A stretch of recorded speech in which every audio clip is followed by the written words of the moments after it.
ನಮಸ್ಕಾರ ಎಲ್ಲರಿಗೂ. ನಾನಿಲ್ಲಿ ಜೋಳದ ವಡೆ ಉತ್ತರ ಕರ್ನಾಟಕದ ಸ್ಪೆಷಲ್ ಯಾವ ಥರ ಮಾಡೋದು ಜೋಳದ ವಡೆ ಅನ್ನೋದನ್ನು ತೋರಿಸ್ಕೊಡ್ತಾ ಇದ್ದೀನಿ. ನೀವು ಕೂಡ ತುಂಬ ಸತಿ ಜೋಳದ ವಡೆನ ಮಾಡಿಕೊಂಡು ತಿಂದಿರ್ಬೋದು, ಬಟ್ ನಾನು ಯಾವ ಥರ ಮಾಡ್ತೀನಿ ಅನ್ನೋದನ್ನು ತೋರಿಸ್ಕೊಟ್ಟಿದ್ದೀನಿ. ಇದು ಸಿಂಪಲ್ ರೆಸಿಪಿ, ಅಷ್ಟೇ ರುಚಿಯಾಗಿ ಕೂಡ ಬರುತ್ತೆ. ಸೊ ನೀವು ಇದನ್ನು ಯಾವುದೇ ಸ್ಪೆಷಲ್ ಒಕೇಶನ್ ಇದ್ದಾಗ ಮಾಡ್ಕೋಬೋದು, ಒಂದು ಸ್ಪೆಷಲ್ ಡಿಶ್ ಅಂತಲೇ ಹೇಳ್ಬೋದು. ಸೊ ಇದನ್ನು ಹೇಗೆ ಮಾಡ್ಕೊಳ್ಳೋದು ಅಂತ ನೋಡ್ಕೊಂಬರೋಣ ಬನ್ನಿ. ಸೊ ಏನಿಲ್ಲ, ತುಂಬಾ ಸಿಂಪಲ್ ಇಂಗ್ರೀಡಿಯೆಂಟ್ಸ್, ಮನೆಯಲ್ಲಿ ಇದ್ದದ್ದನ್ನೇ ಹಾಕಿ ಮಾಡ್ಬೋದು. ಈ ಹಿಟ್ಟನ್ನು ನಾನು ಗಿರಣಿಯಲ್ಲಿ ಬೀಸ್ಕೊಂಡು ಬಂದಿದ್ದೀನಿ. ಈ ಹಿಟ್ಟಿಗೆ ಏನೆಲ್ಲ ಇಂಗ್ರೀಡಿಯೆಂಟ್ಸ್ ಹಾಕಿದ್ದೀನಿ ಅನ್ನೋದನ್ನು ಮೆನ್ಷನ್ ಮಾಡಿದ್ದೀನಿ ನೋಡಿ. 2 ಗ್ಲಾಸ್ ಗೋಧಿ, 1 ಗ್ಲಾಸ್ ಜೋಳ, 1 ಸ್ಪೂನಷ್ಟು ಉದ್ದಿನಬೇಳೆ, 1 ಸ್ಪೂನಷ್ಟು ಕಡಲೆಬೇಳೆ, 1 ಸ್ಪೂನ್ ಮೆಂತ್ಯ, 1 ಸ್ಪೂನು ಕಾಳುಮೆಣಸು ಆಪ್ಷನಲ್ ಇದು. ಓಕೆ, ನಾನು ಹಿಟ್ಟನ್ನು ಅದುವಾಗ ಸಣ್ಣ ರವೆ ತೋರಿಸಿದ್ನಲ್ಲ ಈಗ, ಆ ಥರ ಹಾಕ್ಕೊಂಡು ಒಂದು ಸ್ವಲ್ಪ ಹಾಕ್ಕೊಂಡಿದ್ದೀನಿ.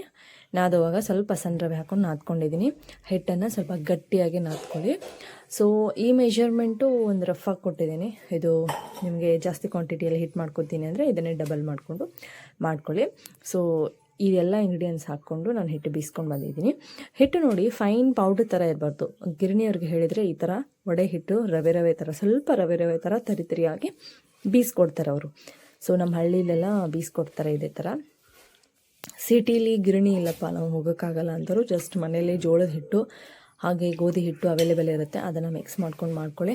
ಅದು ಈ ಥರ ಗಿರಣಿಲಿ ಬೀಸ್ಕೊಂಡು ಬಂದಿರುವಂಥ ಹಿಟ್ಟಿನಿಂದ ಮಾಡಿರುವಂಥ ವಡೆ ತುಂಬ ಸಾಫ್ಟಾಗಿ ಬರುತ್ತೆ. ಆ ವಡೆ ಸ್ವಲ್ಪ ಬಿರ್ಸಾಗಬಹುದು.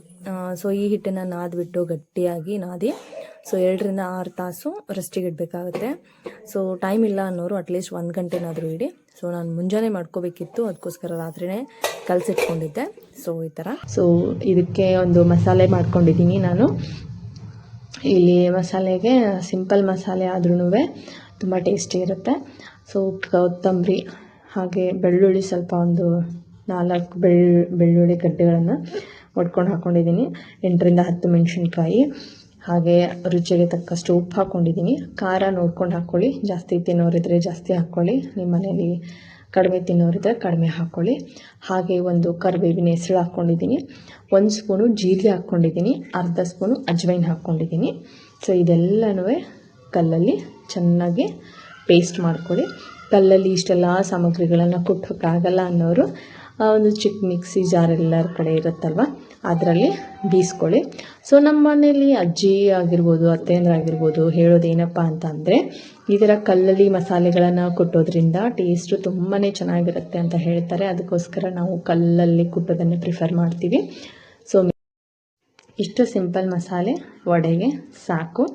ನಿಮ್ಮ ವಡೆ ತುಂಬ ರುಚಿಯಾಗಿ ಬರುತ್ತೆ. ಒಂದು ಸತಿ ನೀವು ಮಾಡಿ ತಿಂದು ಆಮೇಲೆ ಕಮೆಂಟ್ ಸೆಕ್ಷನಲ್ಲಿ ಬಂದು ಹೇಳಿ ಯಾವ ಥರ ಇತ್ತು ವಡೆ ಅಂತ ಹೇಳಿಬಿಟ್ಟು. ಸೊ ಹಿಟ್ಟು ಕಲಸಿಟ್ಕೊಂಡಿರ್ತೀವಲ್ವ, ಆ ರೆಸ್ಟಿಗೆ ಬಿಟ್ಟಿದ್ದನ್ನು ಆ ಹಿಟ್ಟಿಗೆ ನಾವೀಗ ಕುಟ್ಕೊಂಡಿರುವಂತಹ ಮಸಾಲೆನ ಹಾಕಿ ಒಂದು ಬೌಲಲ್ಲಿ ನೀರು ತೊಗೋಬೇಕು. ಅಂದರೆ ಹಿಟ್ಟನ್ನು ಸ್ವಲ್ಪ ಮೆದು ಮಾಡ್ಕೋಬೇಕಲ್ವ, ಅದಕ್ಕೋಸ್ಕರ ಸ್ವಲ್ಪ ನೀರು ಹಾಕ್ಕೊಂಡು ಮೆತ್ತಗೆ ಮಾಡ್ಕೊಳ್ಳಿ. ಇಲ್ಲಾಂದರೆ ಹಿಟ್ಟು ತಿಳುವಾದರೆ ಏನೂ ಮಾಡೋಕ್ಕಾಗಲ್ಲ. ಸ್ವಲ್ಪ ಗಟ್ಟಿ ಇದ್ದರೆ ಸ್ವಲ್ಪ ನೀರು ಹಾಕ್ಕೊಂಡು ಮತ್ತೆ ನಾವು ನಮ್ಮ ಒಂದು ವಡೆಗೆ ಎಷ್ಟು ಕನ್ಸಿಸ್ಟೆನ್ಸಿ ಬೇಕು ಅದಕ್ಕೆ ನಾವು ಅದಕ್ಕೆ ಮಾಡ್ಕೋಬಹುದು. ತಿಳುವಾದರೆ ಏನೂ ಮಾಡೋಕ್ಕಾಗಲ್ಲ. ತಿಳಿವಾದರೆ ಸ್ವಲ್ಪ ಮತ್ತೆ ಹಿಟ್ಟು ಹಾಕ್ಕೋಬೋದು, ಬಟ್ ವಡೆ ಬಿರುಸಾಗುವಂತಹ ಚಾನ್ಸಸ್ ಇರುತ್ತೆ. ಅದಕ್ಕೋಸ್ಕರ ಮುಂಚೆನೇ ಸ್ವಲ್ಪ ನೀರು ಹಾಕ್ಕೊಂಡು ಈ ಥರ ನೋಡಿ ಹಿಟ್ಟನ್ನು ಚೆನ್ನಾಗಿ ಮಸಾಲೆ ಕೂಡ್ಕೊಳ್ಳೋ ಥರ ಚೆನ್ನಾಗಿ ಮಿಕ್ಸ್ ಮಾಡ್ಕೋಬೇಕು. ನೋಡಿ, ಹಿಟ್ಟು ಸ್ವಲ್ಪನೂ ಕೈ ಹತ್ತಲ್ಲ, ಅಷ್ಟು ಚೆನ್ನಾಗಿ ಬರುತ್ತೆ. ಈ ಒಂದು ಕನ್ಸಿಸ್ಟೆನ್ಸಿಯಲ್ಲಿದ್ದರೆ ಸಾಕು, ವಡೆ ತುಂಬ ಚೆನ್ನಾಗಿ ಬರುತ್ತೆ. ಸೊ ತುಂಬ ಜನ ಪ್ಲಾಸ್ಟಿಕ್ಕಲ್ಲಿ ತಡ್ಕೋತಾರೆ, ಪ್ಲಾಸ್ಟಿಕ್ ಶೀಟ್ ಹಾಕ್ಕೊಂಡು, ಆದರೆ ನಂಗೆ ಅದು ಕಂಫರ್ಟೇಬಲ್ ಆಗಲ್ಲ. ಅದಕ್ಕೋಸ್ಕರ ಕೈಗೆ ನೀರು ಹಾಕ್ಕೊಂಡು ಈ ಥರ ನಾನು ತಡ್ಕೋತಾ ಇದ್ದೀನಿ. ಸೊ ವಡೆ ಸೈಜ್ ನೋಡ್ಬೋದು ನೀವು, ಅದು ಎಷ್ಟು ದಪ್ಪ ಇದೆ ಅಂಥೇಳಿ. ತುಂಬ ದಪ್ಪನೂ ತಡ್ಕೋಬೇಡಿ, ತುಂಬ ತೆಳುವು ತಡ್ಕೋಬೇಡಿ.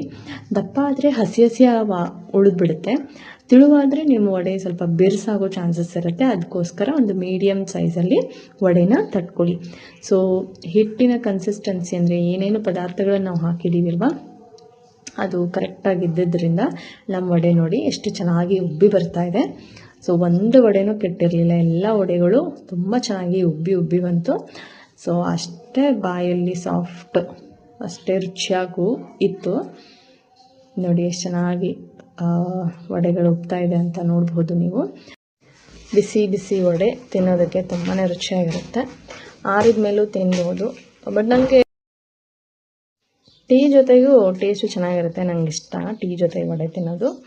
ಸೊ ನಿಮಗೆ ಈ ಕಾಂಬಿನೇಷನ್ ಯಾರ್ಯಾರಿಗಿಷ್ಟ ಕಮೆಂಟ್ ಮೂಲಕ ತಿಳಿಸಿ. ಸೊ ನೋಡಿ, ವಡೆಗಳು ಎಲ್ಲ ಉಬ್ಬಿ ಬಂದಿತ್ತು, ಒಂದು ಕೂಡ ವಡೆ ಕಟ್ಟಿರಲಿಲ್ಲ. ತುಂಬ ಚೆನ್ನಾಗಿ ವಡೆಗಳು ಬಂದಿದ್ವು.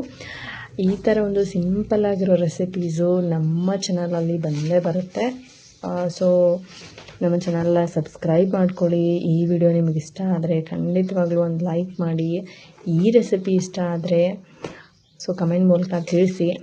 ಸೊ ಈ ಒಂದು ವಡೆಗೆ ಚಟ್ನಿ ಪುಡಿ ಮಾಡ್ಕೊತಾ ಇದ್ದೀನಿ. ಅದಕ್ಕೇನಿಲ್ಲ, ಸಿಂಪಲ್ ಪುಟಾಣಿ ತೊಗೊಂಡಿದ್ದೀನಿ 1 ಸ್ಪೂನು, 3 ಸ್ಪೂನು ಹುರಿದಿರುವಂಥ ಶೇಂಗಾ ಹಾಕ್ಕೊಂಡಿದ್ದೀನಿ. ಅದನ್ನು ಸಣ್ಣದಾಗಿ ಕುಟ್ಕೊಂಡಿದ್ದೀನಿ. ಫಸ್ಟು ಪುಡಿ ಮಾಡ್ಕೊಂಡಿದ್ದೀನಿ. ಅದಕ್ಕೆ ರುಚಿಗೆ ತಕ್ಕಷ್ಟು ಖಾರ, ಉಪ್ಪು, ಕಲರ್ಗೋಸ್ಕರ ಅರಿಶಿನ ಹಾಕ್ಕೊಂಡಿದ್ದೀನಿ. ಹಿಂಡಿ ಅಂದರೆ ಚಟ್ನಿ ಪುಡಿ ಮಾಡ್ಕೊಳ್ಳುವಾಗ ಮೇನ್ ಏನಪ್ಪ ಅಂತಂದರೆ ಬೆಳ್ಳುಳ್ಳಿ ಇದ್ದರೆ ಟೇಸ್ಟು ತುಂಬ ರುಚಿಯಾಗಿ ಬರುತ್ತೆ. ಸೊ ಕಡಿಮೆ ಪ್ರಮಾಣದಲ್ಲಿ ಇದ್ದಿದ್ದರಿಂದ ನಾನು ಕಲ್ಲಲ್ಲಿ ಮಾಡ್ಕೊಂಡಿದ್ದೀನಿ. ನೀವು ಇದನ್ನು ಸಣ್ಣ ಮಿಕ್ಸಿ ಜಾರಲ್ಲಿ ಹಾಕ್ಕೋತೀನಿ ಅಂದ್ರೂ ಹಾಕ್ಕೊಳ್ಳಿ. ಇಲ್ಲಿ ಚಟ್ನಿ ಪುಡಿ ರೆಡಿ ಆಯಿತು ವಡೆ ಜೊತೆಗೆ ತಿನ್ನೋದಕ್ಕೆ. ಸೊ ಸಿಂಪಲ್ ಆಗಿದೆ, ಅಷ್ಟೇ ರುಚಿಯಾಗಿದೆ. ಖಂಡಿತವಾಗ್ಲೂ ಒಂದು ಸತಿ ಟ್ರೈ ಮಾಡಿ. ಇಲ್ಲಿ ನೋಡಿ, ಹಾಫ್ ಪ್ಲೇಟ್ ತಿಂದಾದ್ಮೇಲೆ ವಿಡಿಯೋ ಮಾಡ್ತಾಯಿದ್ದೀನಿ. ನನ್ನ ಪಾಪು 1.5 ವರ್ಷದವಳಿದ್ದಾಳೆ. ಅವಳ ಗದ್ದಲದಲ್ಲಿ ಏನು ಮಾಡ್ತೀನೋ ಏನು ಮಾಡಲ್ವೋ ಒಂದೊಂದು ಸತಿ ಗೊತ್ತೇ ಆಗಲ್ಲ. ಕ್ಯಾಮ್ರಾ ಇಟ್ಟಿದ್ದೀನಿ, ಕ್ಯಾಮ್ರಾ ಆನ್ ಮಾಡೋದನ್ನೇ ಮರ್ತಿದ್ದೀನಿ. ನಿಮಗೂ ಕೆಲಸ ಮಾಡುವಾಗ ಹೀಗೆ ಆಗುತ್ತೆ ಅನಿಸುತ್ತೆ, ಮಕ್ಕಳಿದ್ದವ್ರಿಗೆ ಅನುಭವ ಆಗಿರುತ್ತೆ. ಸೊ ಓಕೆ, ಈ ಥರ ಸಿಂಪಲ್ ವೀಡಿಯೋಸು ನಮ್ಮ ಚಾನಲಲ್ಲಿ ಬರ್ತಾನೆ ಇರುತ್ತೆ. ಈ ರೆಸಿಪಿ ನಿಮಗೆ ಇಷ್ಟ ಆದರೆ ಖಂಡಿತ ಒಂದು ಲೈಕ್ ಮಾಡಿ, ಹಾಗೆ ನಮ್ಮ ಚಾನಲ್ಗೆ ಸಬ್ಸ್ಕ್ರೈಬ್ ಆಗಿ. Thank you.